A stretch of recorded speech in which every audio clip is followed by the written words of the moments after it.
What's going on, everyone? Happy Friday to everyone. Hopefully everyone is doing well, staying safe, healthy. If you had to take a COVID test, hopefully you have tested negative. If you did test positive, I hope you have a full and speedy recovery with no long-term issues. Welcome to the Friday edition of the Pandemic Update for Friday, December 8th, 2023. First off, if you're new to my channel, welcome to my channel. This is where we do the daily pandemic update. Yes, that pandemic on COVID, because COVID is not over and it is still a big issue. There's a lot of people testing positive right now. I'm seeing tweets, posts, Facebook messages, you name it, of people testing positive right now. It's really serious. But we also talk about other viruses as well. So if at the end of this video you like this video, give it a thumbs up. And if you learned something and you think maybe I'm helping you keep you safe, then subscribe to my channel down below. Today we have a few news items.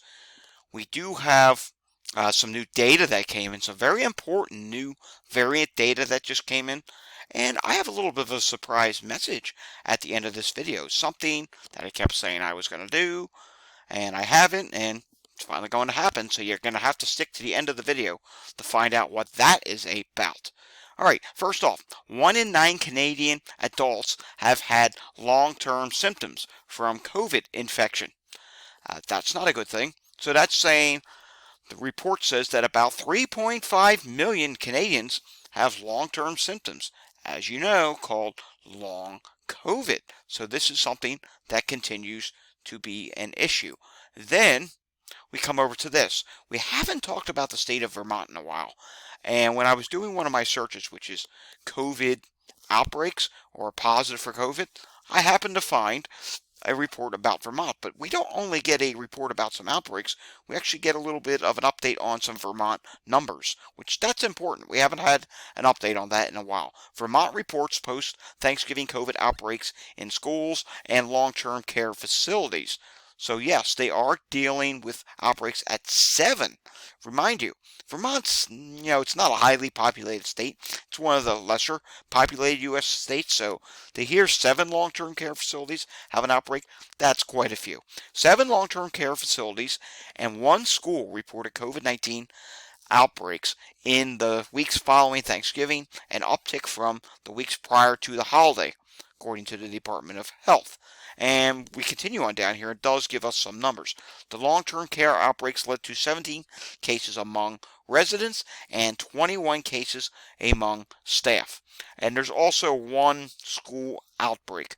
But let's continue to scroll down here to admissions in Vermont. Maybe it is we just haven't found this in a while. They probably do continue to post this weekly. Maybe I just haven't bothered to look for it. Whatever the case is, here we go. Look at this. Weekly COVID-19 hospital admissions in Vermont. And the health department reported 41 hospital admissions for the COVID in the past week, roughly in line with average for previous weeks. But if we take a look at this chart here, we can see here the overall trajectory from about July has continued to be upward. Yes, it went down ever so slightly, but the overall trajectory continues to be upward, and I think that's going to continue. I also find this interesting. Remember, Vermont at one time was the state that was doing the best. They would have the most number of people vaccinated. Back when the vaccine first came out, the early days of the pandemic. Look at this. The department reported 8 additional COVID deaths, bringing November's total up to 19, a decrease from October's 25 deaths. So yes, it's down a little bit from October, but hey, Vermont is not immune. Vermont still has deaths from COVID. Their pandemic total is 1,075. Alrighty, moving on to this now. Got to go international for a moment. Latest Singapore COVID-19 data between November 27th and the start of December 3rd. 32,035 new cases. And it says here 460 hospital admissions, that's higher. 9 ICU admissions, that's higher. Deaths in October of 23, 27 deaths in October. So Singapore is definitely in a COVID wave as well now. And take a look at this. Dr. Eric Ding retweeted this. This is something that I wanted to show here. This is what's going on in Italy. And he says both hospital ICUs and deaths for COVID have surged 10 times since this summer in Italy and many other places. New COVID variant JN.1 is pretty dangerous if you ask me. Yeah, JN.1, I believe, might be the dominating variant there now. Look at these charts. You're seeing a lot of upward motion here. That's not good to see. We will take a look at some JN.1 data in the United States in just a moment. Let's take a look at today's air quality values. And we'll see air quality across the U.S. It's really not all that bad, except for a few areas. Look here in the Northeast. You're seeing here some oranges, some reds. Maybe that's people using fireplaces. Not really sure what the deal is in the Northeast. There's not a big weather system coming in till later in the week, and the cold air is starting to retreat to the north. Warm air is moving in, so I don't fully know what that's all about. Then we have here in California. Also don't know what this area is here. Maybe fireplaces? Maybe there's a wildfire ongoing again? Not really sure what's going on. Just east of the Sacramento area and down in Fresno as well. And Seattle, Washington, these areas, that's fireplace season. As more I start to learn about that, the central portions of the country, not doing all that bad. Walgreens this week, 28.7% positivity rate. That's up 0.2%. Testing went up. We hope to continue to see testing go up each week. Unfortunately, for the wrong reason. It's because more people are testing positive. All right, let's take a look at some new variant data that came in today. HV.1 is at 29.6%. And then making its grand entrance to the CDC Nowcasting page today is the JN.1 variant. And it came in big, 21.4%. I was not anticipating it to come in that high. It did, so that's a surprise to me, and it just shows how fast it's growing in this country, and unfortunately, the numbers don't get better from here. EG.5 is 8.8%, HK.3 is 7.7%, JN.1, all these little ones you see here, JN.1 will probably wipe them out. Here's where the numbers start to get bad. COVID-19 hospital admissions in the past week in the United States. Yeah, it's not good. 22,513. That's up nearly 18%, 17.6% to be exact. And look at this. You're seeing the oranges. You're seeing the darker oranges. Yes, that's hospital admissions. It's rising. I mean, take Illinois. Nearly almost the entire state. New York, nearly almost the entire state. Pennsylvania, well more than half the state. This is real, folks. The hospital admissions right now are really surging in the United States. There's something else that I want to show you. Now, we'll do our wastewater update at some point on Sunday, but I got to give you a little sneak preview here. This is the wastewater map from the CDC. Take a look at this. 80 to 100% COVID detected. There's now 184 sites at that level. That's up by 69%. Look at the Midwest. This is what I want to draw your attention to. Great Lakes in the Midwest. You're seeing a ton of orange and red. COVID is just absolutely exploding in these areas. Do not do large gatherings. Do not do anything with crowds in this area. It is really bad. JN.1 is getting really bad in these regions. We're going to be doing a deeper dive. I'm going to be looking deeper into the state numbers from these states just to see what they're reporting. It can't be good. Hospitalizations are likely rapidly going up in this area. Yeah, it's just not good at all. And then we come over to, let's do some of our regular data now. Philadelphia, 726 EMS incidents reported yesterday, and Philadelphia is reporting that things are starting to rise. Everything. Admissions. I know people who have told me that the hospitals here in Philadelphia County, where I live, right now are really bustling. They're really busy at the moment, so it's not good. And let's do a live looking at the suburbs, and we can see, not terrible in Montgomery County right now. There are 14 incidents. Sometimes it's not the volume incidents, it's the type of incidents. I'm seeing a few cardiac emergencies, but not seeing any respiratory strokes or anything like that at the moment. One place that has been busy all day long is Chester County, Pennsylvania.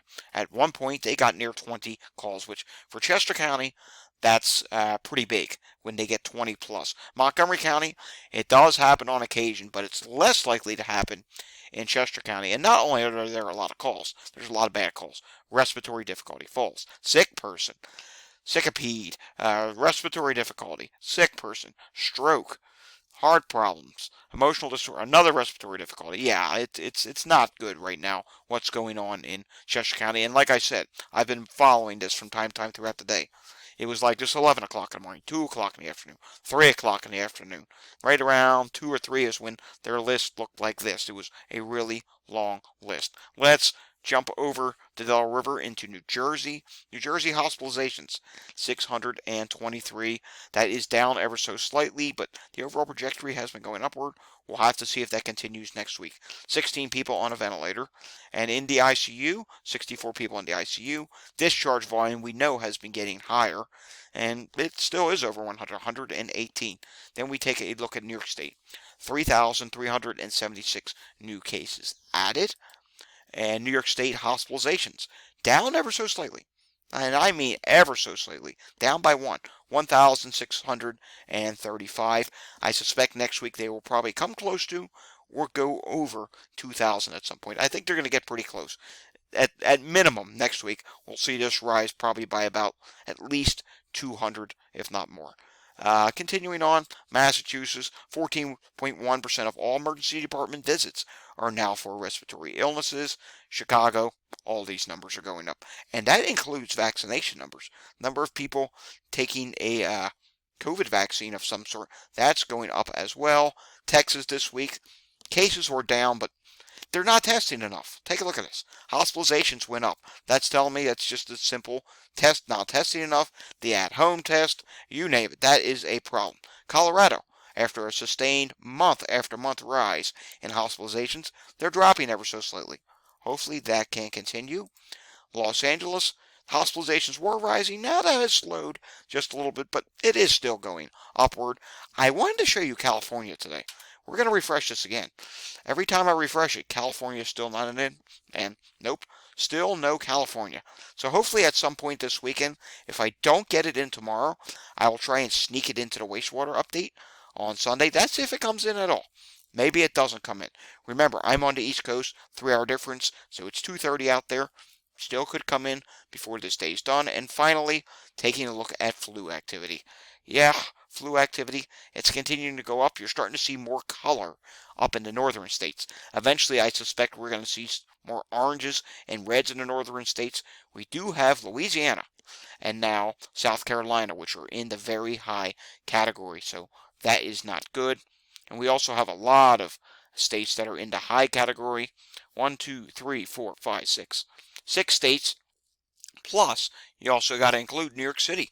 It's in the high. So a lot more states could go very high next week. So if you haven't got your flu vaccine, by all means do that.